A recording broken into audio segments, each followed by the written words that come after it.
ନିରଞ୍ଜନ ପଟ୍ଟନାୟକ ଜଣେ ଦକ୍ଷ ଲୋକ ଯେ କି ଓଡ଼ିଶାରେ ତାଙ୍କର ରାଜନୈତିକ ପତିଆରା ଅଛି। ସିଏ ହେଉଛନ୍ତି ଆମର ନେତା। ତାଙ୍କ ପ୍ରେରଣା ଯେଉଁଟାକି କଂଗ୍ରେସ କର୍ମୀମାନଙ୍କ ମନରେ ଦୃଢ଼ ଏବଂ ସଂକଳ୍ପବଦ୍ଧ ଯେ କଂଗ୍ରେସ ଭଣ୍ଡାରୀ ପୋଖରୀରେ ଯେଉଁଟାକି ପତିଆରା ଅଛି ଏବଂ ରହିବ। ଅନେକ ନେତା ବରିଷ୍ଠ ନେତା ମାନେ କଂଗ୍ରେସ ଦଳ ଅଣଦେଖା କରୁଛି। ଏଇଟା ହଉଛି ସାମ୍ବାଦିକ ମାନଙ୍କର ଏଇଟା ଗୋଟେ କୁହନ୍ତି ନାହାନ୍ତି କି ଏଇଟା ଆପଣ ମାନଙ୍କର ଏଇଟା ନ୍ୟୁଜ୍। କୌଣସି ବରିଷ୍ଠ ନେତାଙ୍କୁ ଏଠି ଅଣଦେଖା କରାଯାଇ ନାହିଁ। ଆପଣ ମାନେ ଦେଖନ୍ତୁ ଯେଉଁମାନେ ଟୋଟାଲ ପାର୍ଟି ଅଫିସ ଆସନ୍ତିନି ବରିଷ୍ଠ ନେତା ଆଜି ସେମାନେ ଉପସ୍ଥିତ ଅଛନ୍ତି। ମୁଁ ଯେଉଁମାନଙ୍କୁ ନେଇଛି ସବୁ ବରିଷ୍ଠ ମାନଙ୍କୁ ନିଆଯାଇଛି, ଯେଉଁମାନଙ୍କର ସାଂଗଠନିକ ଦକ୍ଷତା ଅଛି, ଯେଉଁମାନେ ସଂଗଠନରେ ଅଛନ୍ତି ଆମେ ସେମାନଙ୍କୁ ନେଇଛୁ। ଯେଉଁମାନେ ପାର୍ଟି ଅଫିସ ବିଲକୁଲ ଆସିନଥିଲେ, ରାଜୀବ ଭବନ ଦେଖିନଥିଲେ, ଯେଉଁ ବୟସ୍କ ଲୋକ ସିନିୟର ରାଜନୈତିକ ନେତା ସିଏ ଆଜି ଆପଣମାନେ ନିଜେ ଉପଲବ୍ଧି କରନ୍ତୁ ସେମାନେ ବି ଏଠାରେ ଉପସ୍ଥିତ ଅଛନ୍ତି। ଆଉ ବରିଷ୍ଠ ଏ ରହିଲା କିଏ? ସବୁ ତ ଏଇମାନେ ବରିଷ୍ଠ, ଏଇମାନେ ହିଁ ବରିଷ୍ଠ। ବରିଷ୍ଠ ଆଉ କେହି ନାହାନ୍ତି। ସେଟା ଆପଣମାନଙ୍କର ଗୋଟେ ଯେମିତି ସୁକଳ୍ପିତ ଯୋଜନା, ଯେମିତି ମାନେ କଂଗ୍ରେସକୁ ହଇରାଣ କରିବା କଥା, ଯେମିତି ବିଜେପି ବିଜେଡି ହଇରାଣ। ଆପଣ ସାମ୍ବାଦିକ ମାନେ ସେଇ ଟାଇପର ଚାହୁଁଛନ୍ତି ଯେ କଂଗ୍ରେସର ଏଇଟା ଗୋଟେ ନ୍ୟୁଜ୍ ଯାଉ ଏବଂ ଭଣ୍ଡାରୀ ପୋଖରୀରେ ଏଇଟା ଗୋଟେ କଂଗ୍ରେସ ଦଳ ମାନେ ଦୁର୍ବଳ ହେଇଯାଉ। ଏଇଟା ହଉଛି ଆପଣ ମାନଙ୍କର ମାନେ ସରକାର ଦଳ କଥାରେ ପ୍ରୟୋଜନ ହେଇପାରେ। ପଞ୍ଚାୟତ ନିର୍ବାଚନ ଭଲ ପ୍ରଦର୍ଶନ କରିବ କଂଗ୍ରେସ। ଶୁଣନ୍ତୁ ପଞ୍ଚାୟତ ନିର୍ବାଚନ ମୁଁ କହିବା କଥା ସଂଗ୍ରାମ ଜାରି ରହିବ। କଂଗ୍ରେସ ଦଳ ଭଲ ନିଶ୍ଚିତ କରିବ ହେଲା। ଆପଣ ମାନେ ଦେଖନ୍ତୁ ବିଜେପି ବାଲା 20% ପିସି ନେଉଥିଲେ, ଇଏ ବର୍ତ୍ତମାନ 30% ପିସି ନେଲେଣି ବ୍ଲକରୁ। ଆପଣ ମାନେ ଦେଖିବେ ବର୍ତ୍ତମାନ ଯୋଉ ଟାଇପର ଦୁର୍ନୀତି ଚାଲିଛି, ମରଡ଼ ଚାଲିଛି, ଦିନ ଦିପହର ଲୋକ ମରଡ଼ କରି ଦିଆଯାଉଛି, ପିଟି ପିଟି ମାରି ଦିଆଯାଉଛି, ଚାନ୍ଦା ଆଦେଇ ଚାଲିଛି। ଇଏ ତ ବର୍ତ୍ତମାନ ବିଜେପି ଦଳକୁ ଆଉ ଟପିଗଲାଣି ବିଜେପି। 2 ବର୍ଷରେ ବର୍ତ୍ତମାନ ଲୋକମାନେ ଆପଣମାନଙ୍କ ମିଡିଆ ମାଧ୍ୟମରେ କହୁଛନ୍ତି ଆମେ ଭୋଟ ଦେଇକି ସରକାରକୁ ଭୁଲ କରିଛୁ। ଆଉ ଗୋଟେ ଉଦାହରଣ ମୁଁ ଭଣ୍ଡାରୀପୁର ବ୍ଲକ କଥା କହୁଛି। ବିଜେପିର ଭଣ୍ଡାରୀପୁର ବ୍ଲକରେ କୋଉ ପଞ୍ଚାୟତରେ ମତେ କୁହନ୍ତୁ 200-300 ଭୋଟ ଅଛି? କୋଉ ପଞ୍ଚାୟତରେ 200-300 ଭୋଟ? ଏଇ କୋଉଠି 200 ଥିଲେ ଆଉ 100 ସରକାର ଦଳ ଅଛି ପଡିବ। କିନ୍ତୁ ସେମିତି କିଛି ଫରକ ନାହିଁ। ଏଠି ଯଦି ଲଢେଇ ହବ ବିଜେଡି କଂଗ୍ରେସ ଲଢେଇ। ପଞ୍ଚାୟତ ଇଲେକ୍ସନ ନୁହେଁ, ସାଧାରଣ ନିର୍ବାଚନ ପରେ କଂଗ୍ରେସ ଯୋଉ ଟିକେ ଶୋଇ ପଡ଼ିଥିଲା ତାକୁ କର୍ମୀମାନଙ୍କୁ ଏବଂ ପଞ୍ଚାୟତର ଏବଂ ବ୍ଲକର ନେତାମାନଙ୍କୁ ଗିରଫ କରିବା ପାଇଁ ଏ ଗୋଟେ ଅଭିନବ ପ୍ରୟାସ ବ୍ଲକ କଂଗ୍ରେସ କମିଟି ତରଫରୁ ଏବଂ ନବନିଯୁକ୍ତ ବ୍ଲକ ସଭାପତି ଏବଂ ମାନ୍ୟବର ନିରଞ୍ଜନ ପଟ୍ଟନାୟକଙ୍କ ଦ୍ୱାରା।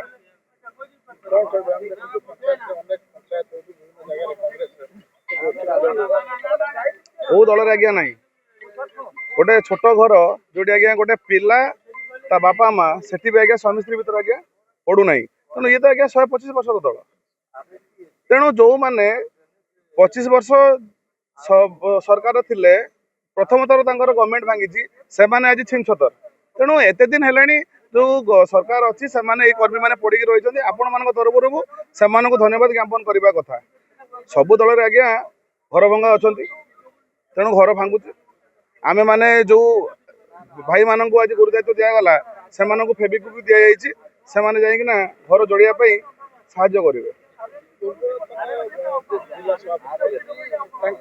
ବିଭିନ୍ନ ଜାଗାରେ ମିଟିଂ ହଉ କାର୍ଯ୍ୟକ୍ରମ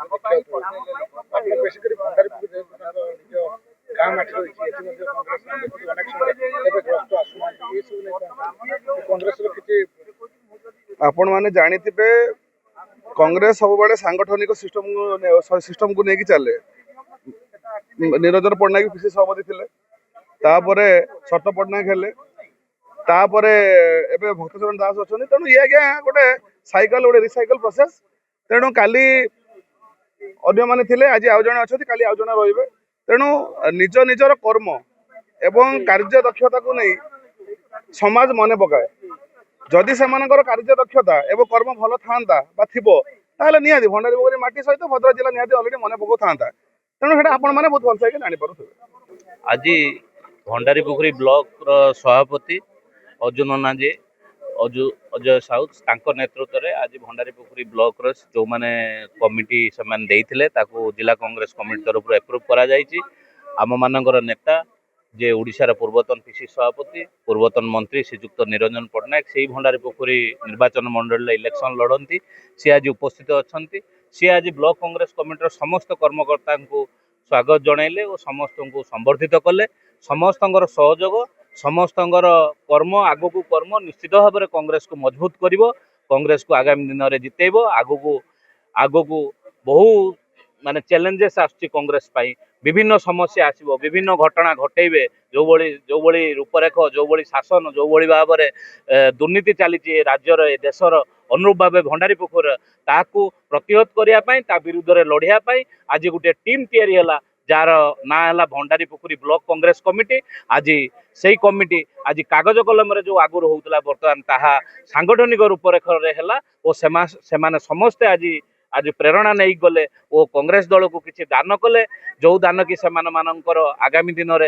यह सूचौची जे समस्त सहयोग समस्त सहानुभूति और समस्त शक्ति मिसी निश्चित भाव में भंडारी पोखरी ब्लॉक आगामी दिन में पंचायत इलेक्शन ले कांग्रेस दल दखल कर